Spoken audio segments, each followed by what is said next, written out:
Thưa quý bác, quý cô chú, anh chị, hôm nay là một ngày đau buồn của cộng đồng, của đất nước chúng ta để tưởng niệm Tết Mậu Thân đã được 50 năm. Chúng ta cần nhắc nhở lại tội ác cộng sản và cũng để nhắc nhở con cháu ta đến những ngày đau lòng này và luôn luôn hướng về Việt Nam, đấu tranh cho một Việt Nam dân chủ và tự do. Cái bài này nghe rất dài, anh xin quý bác cô chú cho Kiên vài lời nói tiếng Anh với lại các chúng ta ngày hôm nay. Distinguished guests and honored friends, it is with great honor as well as a heavy heart that we receive you today.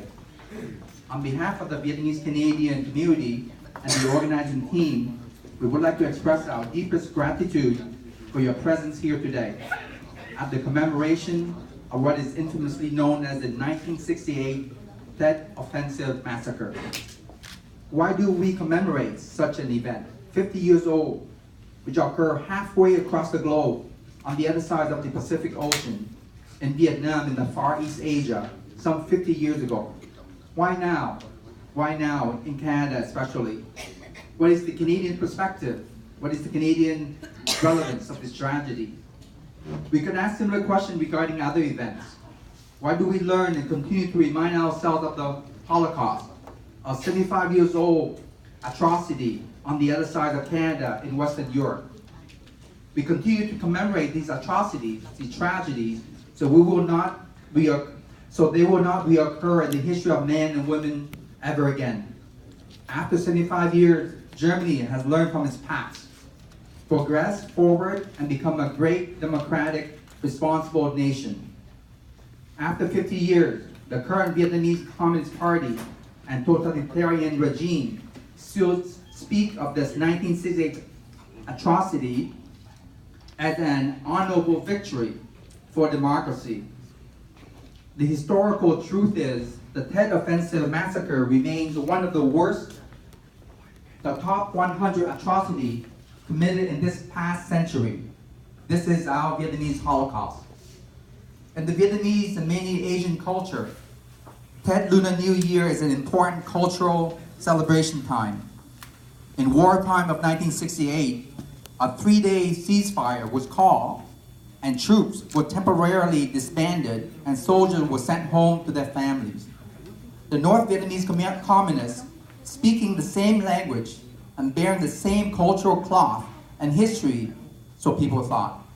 But the harsh, horrific reality was the North broke the New Year Accord and launched a major attack, what they call a Tet Offensive, throughout South Vietnam, and subsequently committed Tet Offensive Massacre, which became one of the worst crimes against humanity committed in this century.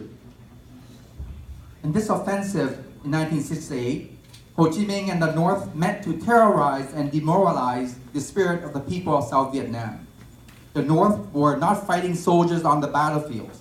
The North, barbarically, were focusing on civilians, helpless children, women, and men. The 3-day truce would turn into a 30-day massacre in which some 14,000 helpless children, women, and men were systematically executed and thrown into mass graves. And many of the unfortunate victims were buried alive. The lucky ones were murdered with their skull bashed in and dumped into these mass graves. In central Vietnam, in the imperial city of Hue alone, some 7,000 lives were lost during the 30 days of horror.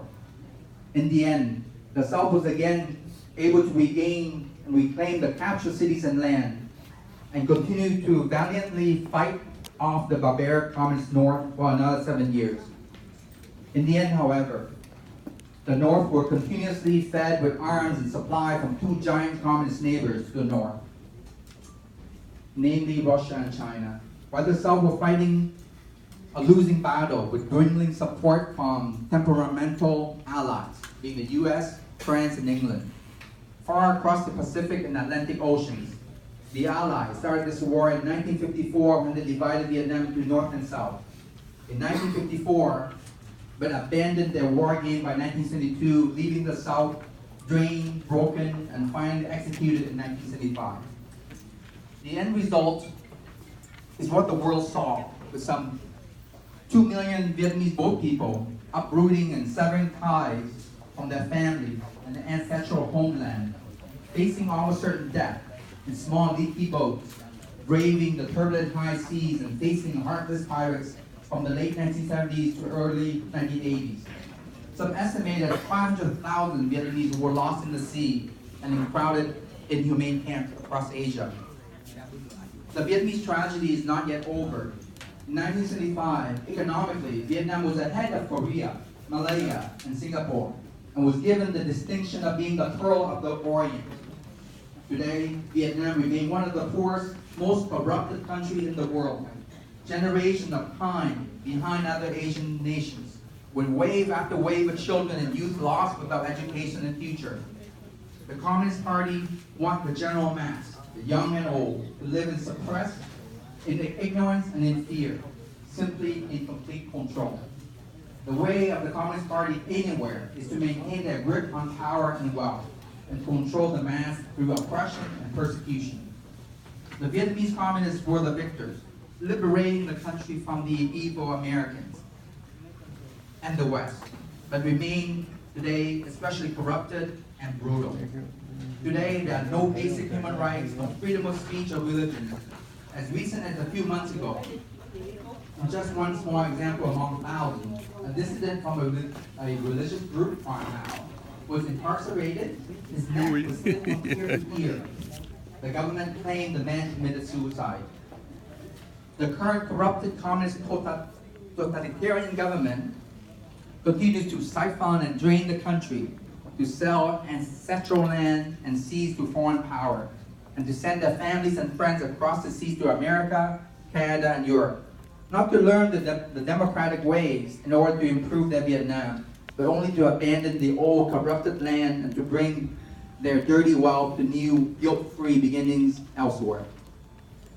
What is the Canadian perspective and relevancy of this tragedy? We would like to remind how young Vietnamese Canadian of our most difficult origins and the history of our tragic past, and to hope to pass on the wisdom and the knowledge of human